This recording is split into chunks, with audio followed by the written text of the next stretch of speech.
আসসালামু আলাইকুম। শিখি একাডেমিতে তোমাদের সবাইকে স্বাগতম।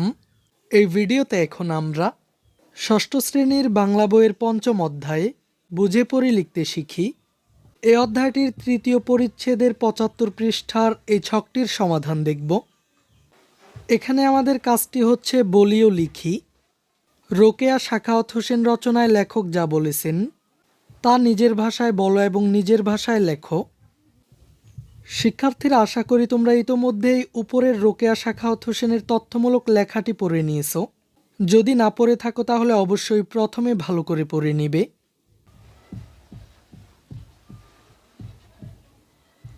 আর এই ক্লাসে আমাদের কাজটি হচ্ছে রোকেয়া সাখাওয়াত হোসেন রচনায় লেখক যা বলেছেন তা নিজের ভাষায় লিখে এই ছকটিতে উপস্থাপন করা। তো শিক্ষার্থীরা, চলো আমরা এই ছকটির নমুনা সমাধানটি দেখে নিই। সেলিনা হোসেনের রোকেয়া সাখাওয়াত হোসেন রচনাটি তথ্যমূলক লেখার চমৎকার দৃষ্টান্ত।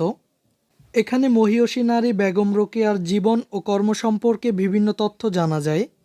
তিনি বাঙালি নারী জাগরণের পথিকৃৎ। মেয়েদের শিক্ষার ব্যাপারে তার আগ্রহ ও চেষ্টার কথা পড়ে আমরা অনুপ্রাণিত হই। তিনি মহৎ কাজ দিয়ে মানুষের মন জয় করেছেন। এই লেখায় বেগম রোকেয়ার সংগ্রামী জীবন কাহিনী জানতে পারি। তিনি কেবল বাস্তবেই নারী শিক্ষার কথা বলেননি, বরং এ নিয়ে বইও লিখেছেন। প্রতিকূল সমাজ ব্যবস্থার বিরুদ্ধে তাকে লড়াই করতে হয়েছে।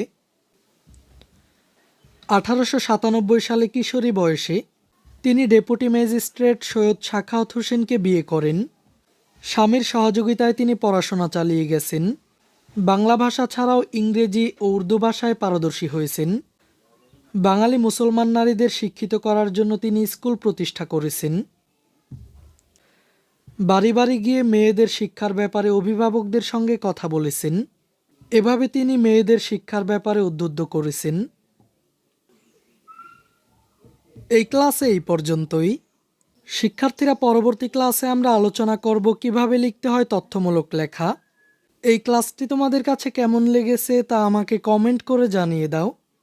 আর পরবর্তী সকল ক্লাসগুলো নিয়মিত পাওয়ার জন্য চ্যানেলটিকে এখনই সাবস্ক্রাইব করে রাখো।